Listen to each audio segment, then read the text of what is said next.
Hi, I'm back for another locals report, and this time, as you can see, I'm doing something a little bit different. So I played Traptrix quite extensively and I thought it would be time for a change. So I'm playing Purrely, so again, not a deck profile, but I will show you briefly what my deck build was before I get into all my matchups. So I play the Purrely core here, which you can see is the 3 Purrely, the new Purrely Lily, which I got from the sneak today. I play 3 My Friend Purrely, 3 each of all of the standard spells, which are here, 2 of the field spell I decided on, and 1 of the Purrely Leap. So that's the main core, and then I decided to go for the hand trap build with Purrely this time. So I went for 3 Ash, 3 Veilers, 3 Imperm, 3 Johnlock, 1 Called By, and 3 cross out because we're playing so many hand traps. And then finally, just a quick run through the extra deck, nothing too special, but 2 Plump, 2 Beauty, 2 Happiness, 2 Noir, 2 of the big Happiness, 1 Ensemble Robin just as a bounce in case, a mini Zeus package in Down and Magician Zeus, and then Link Karibo in case of just getting stopped like D-Barrier or something, and then Link Karibo in case there's any Iblis, which I've still not seen at locals yet. Touchwood. So that's all for the build, so let's just hop straight on into matchups. So game 1, I actually ironically went against Traptrix, so you know I was feeling fairly good about the matchup anyway. I went 2-0 with this one. I won the dice roll, and basically if you've got a lot of hand traps in your deck, I think it's very good against Traptrix. You just stop their normal summon, which they need to get a whole trap or get another Traptrix name from hand to deck. So either Imperm will do the job, Ash will do the job, and I think generally that kind of chokes them out. So once I was able to do that, I just was able to hit over with a big juiced up Purrely, and then go over Purrely Leap, and then go for game basically. So that wasn't too horrific. I felt the hand traps really pulled through in that one. It was nice to clear the board and then use this in the battle phase to attack again with another monster. So that's kind of what was good. Gravedigger's Trap Hole is actually not too good against Purrely, I don't think, because I don't think Purrely activate many monster effects in hand. I guess it would just be the hand traps if you were going to get penalised with Gravediggers. Okay, so game 2 I actually went against Mikanko with all the Infernoble support, so this was a really interesting game. So again, I won the dice roll, and I was umming and ahhing because I don't know if Mikanko is a go second deck or not, but it turns out it's a very good game going first deck, so it was good I chose to go first, and I managed to set up Plump. I mean, I'm just going to say right now, Plump I think is one of the best to start with, because it will just eat everything up and get really big in terms of stats. Yeah, and exactly, if you want to go over with any of your big level 7s, you want to have that attack boost underneath it, which is 300 attack and defense gain for each material under. So if you've got a 5 material one, that's easily 1.5k on top of the base stats. So I went to a Plump. I think I had also had some hand traps, and then also might have also happened to have a Beauty on field, which is a quick effect negate. So I know a lot of people don't like Beauty too much because she's only 1600 attack, but I actually quite like her because I think it's nice to just put out more negates and combine that with hand traps to really choke your opponent down. I have to say, Happiness, I didn't really go into it too much unless I had to, because I had no other quick play in hand. That was the only time I did that. I did go into Noir more than Happiness, I have to say. So yeah, it's more of the control, Purrely kind of build, I guess you could say I'm piloting. So yeah, I think game 1 I just managed to choke by stealing stuff. So I think one of the spells in Mikanko is like the Water Rondo, and I think they used Isolde or something to get lots of equips into the graveyard, and they had to target them. So I knew what they were going for, so I could just use a Purrely Plump's effect. That's a quick effect to target 2 spells traps in the graveyard and attach them to this as material. So that was really great. So you can pinch stuff from the graveyard and do that. I think I also impermed a Hare, and then I also banished Ohime until the end phase so that they couldn't do stuff with her. I think the one that banishes is a Purrely plump actually. So this is why a Purrely plump is so good. You're just nicking stuff from their graveyard that they might need, and then also it lets you banish stuff if you've played like a one of the quick plays on your turn. So yeah, he scooped game 1 pretty quick, and we went to game 2, and I think I just basically died to a really full board with so many negates. I think if Mikanko is left to their own devices, they will put out a lot of negates. They'll have that Gear Freed, the Phoenix with the equip spell. Yeah, it's really tricky.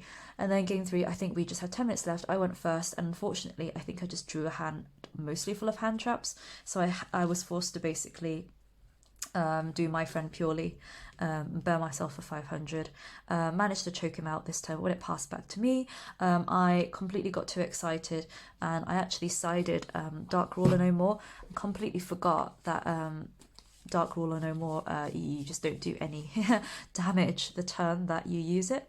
So I had a big Noir on field, smacked into Ohime, which died, and then it was like, oh, okay, like I don't do any damage. So that's just something to bear in mind. But on speaking to my opponent afterwards, and he was the one who actually won the sneak peek, he said that Dark Ruler No More is great against Mikanko. So, you know, I think I might end up siding a bit more of this, but I'll get onto that when I talk about my side. So game 3, so I lost obviously against Mikanko, and then game 3 I went against a relatively new player who was playing Cyber Dragon. Now most of this I did win the game 2-0, but mostly it was coaching. But I did learn a lot of interesting new rulings.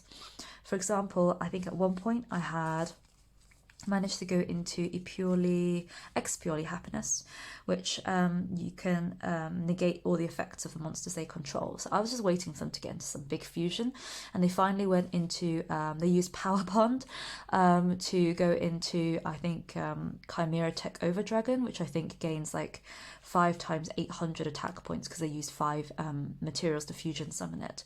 So it turns out that, yes, that attack gain, because it's a question mark attack defense, is actually an effect of the monster. So you can use a Purrely Happiness to negate it, and it will go down to 0 attack, which is thankful, because I don't think this even goes up to 5,000 with like 7 materials. I mean, you can do the maths.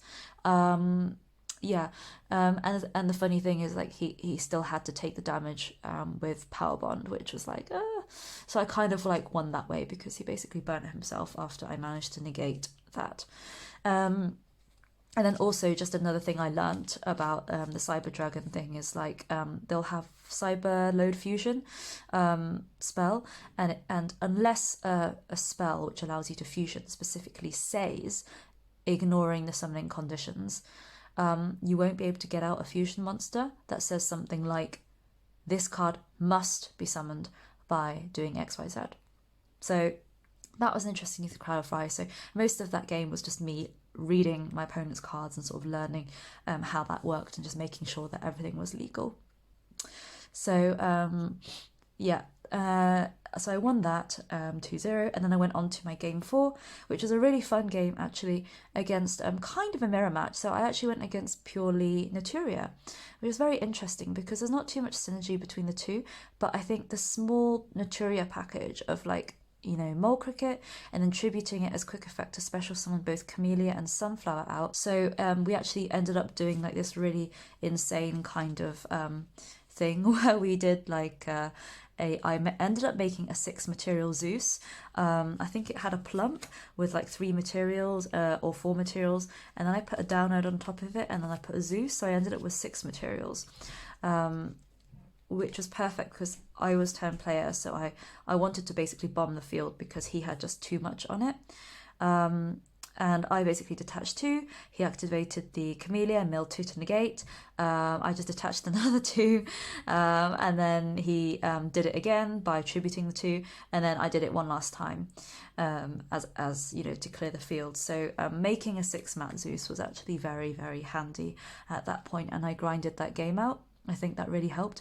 And there was some absolutely insane chain links where I think we both had Purrely out on the field at the same time.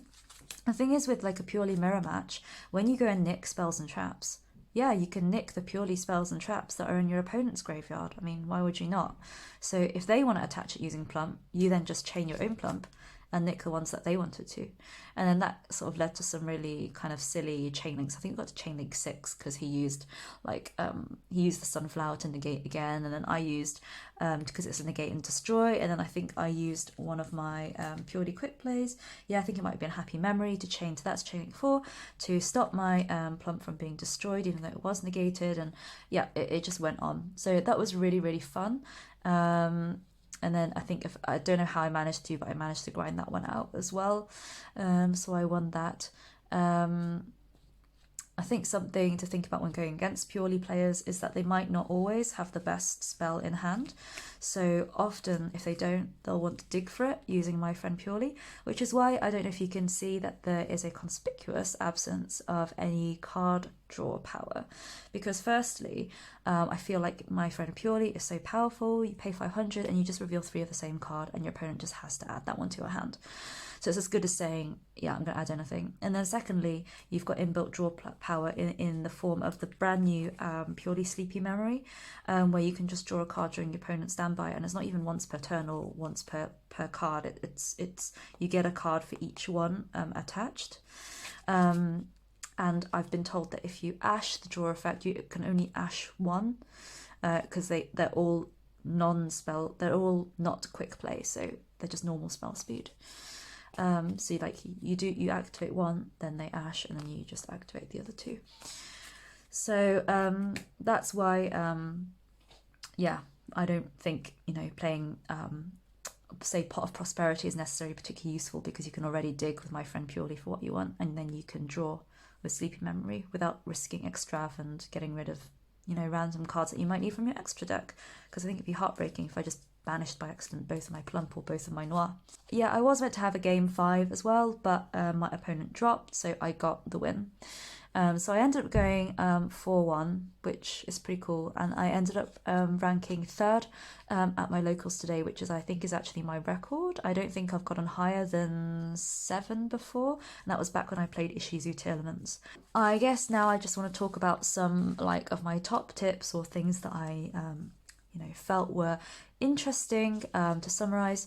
So I'm sure but yeah, plump, I think, yeah, turn 1 board, you've always got to try and go for plump. So that's a case of hunting for Delicious Memory, which is over here, is the best one, I would say.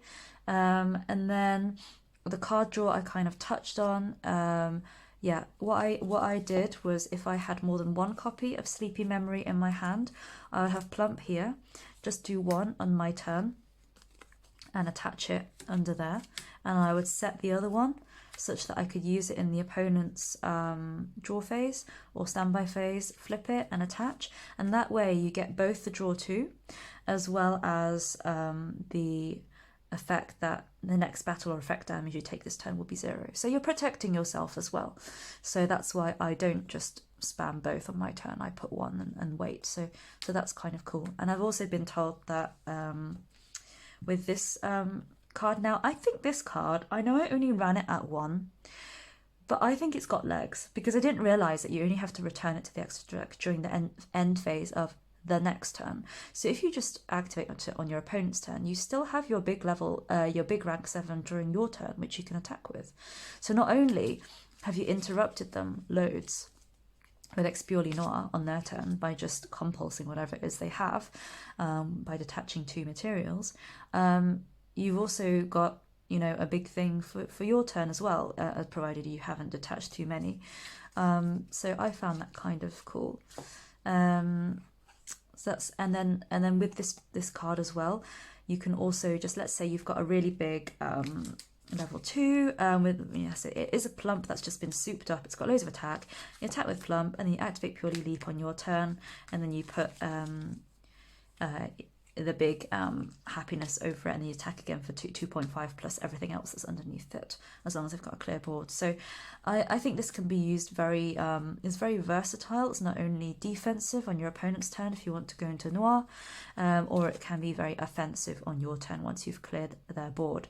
So I think running it at 2 maybe.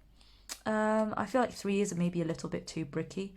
Because obviously if you're stuck and you're just stuck on a level 1, this is just dead in your hand. So 1 or 2, I'm going to have to play around with this and see how we get on. I wanted to touch on the quick effects of the little Purrelys because I think they are very underrated. Purrely Plump, like I said before, I really like because if you save some of these for your opponent's turn, you can interrupt by banishing stuff until the end of the turn, and also nicking 2 spells or traps. Beauty obviously has a negate of a monster as a quick effect, and then you can also change the battle position, which is a bit, it's not as good, but I like the quick effect negate. And then happiness, you can return a spell or trap they control to the hand. So I guess if you know they're a trap deck and they've just set something, you can try and do it during main phase 2 or end phase and try and get rid of whatever it is back to their hand. So in summary, I still think Plump is the best, but I think some of those can have their uses as well. And happiness, I think one of the best parts of happiness is the fact you can add a Purrely card from your deck to your hand if it's battled. So that's literally, you could add anything you want. A lot of the time, I guess I would add the My Friend Purrely, because it has an effect even if your Purrely XZ leaves the field, you get to just add 3 more Purrely quick plays, which is basically a free little rank 2 next turn if you think about it, because you could discard a special summon and then reveal. So that's pretty neat. So yeah, all these quick effects as well. Are also not once per turn. The rank 2 ones, it's up to thrice per turn when you do it. And then all of these normal quick plays, for example, Sleepy Memory, you could just spam out 3 if you wanted in one turn, which I think is pretty mental. So they're not once per turns at all. In terms of like the field spell, I have to say, if you have the field spell as well as My Friend Purrely out at the same time, the recovery is insane if your XZ is removed. But there have been times when I have had Purrely trying to hit one of this style of card, and I've already got a Purrely Street, and then I just hit another Purrely Street, which sucks, because it's not really what you need. This doesn't really get you going. It's more a protective kind of card. So I'm quite happy having it at 2. I will just have to experiment with this one and Purrely Leap and see what ratios I like.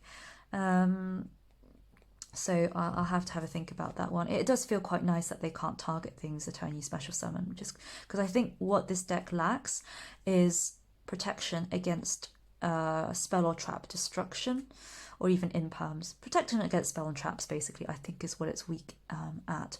So like a Raigeki will get it, an imperm will get it, unless you've got more stuff in your hand to keep going. I think it can be quite hard to recover. I guess Forbidden Lance you could try and have as a protective thing, but I'm not entirely sure it's worth it, especially as your monsters don't have much attack to begin with. I don't really fancy having them lose 800. So in terms of so I think Downerd and Zeus is an absolute must-have. I mean, why would you not just get the free Downerd material? It's just free. Why would you not? And that helped me today. But I think my main thing is, like, I need to learn how to side better with this deck. I honestly am not quite sure. Nibiru would have been good, actually, in retrospect, against that Naturia Camellia, Naturia Purrely deck would have been really good. I'm still trying to figure out how to actually use Triple Tactics Thrust. I do find it quite, resource wasting, trying to bait out your opponent do a monster effect before you can use the Thrust. I don't know, maybe I'll just replace it with 3 Dark Rule or no mores, because honestly I feel like we're going into a format where people are just setting up loads of Omni Negates, interrupts. In terms of monsters, I think Dark Rule or no more, I'm going to up that for sure. Santa Claus, I sided it in a lot, but never saw it in my hand. So I'll have to see. I mean, I think the idea is that you Santa Claus, and then you go with one of your Purrelys into it, take some damage, and then you go into Zeus and bomb the field. I think that's the whole point of Santa Claus, really. Didn't really see it. And then again, I just put one-ofs here for Thrust, but these didn't really come up. And Token Collector in case I saw a Sword Soul, which we actually have quite a lot of at our locals, but I didn't see any today. So I guess that's my siding dilemma. I think I actually weirdly sided out cross out quite a lot today, but it did actually help me, I think, in my game, one of my games where I managed to cross out an Ash. It was quite nice just having that protection, because I think when your stuff gets ashed or impermed, it's not very good, especially if you've paid 500 life points for my friend Purrely. So yeah, I feel like there is definitely some tweaking to do with this deck, but overall I am really happy with it. I'm having such fun. I feel like there's a much higher skill ceiling that I can see, and I can sense just how crazy the deck is. At some points I had like 7 or 8 materials under one of my rank 7s. So hopefully I'm gonna play this more and be back with another locals report sometime soon.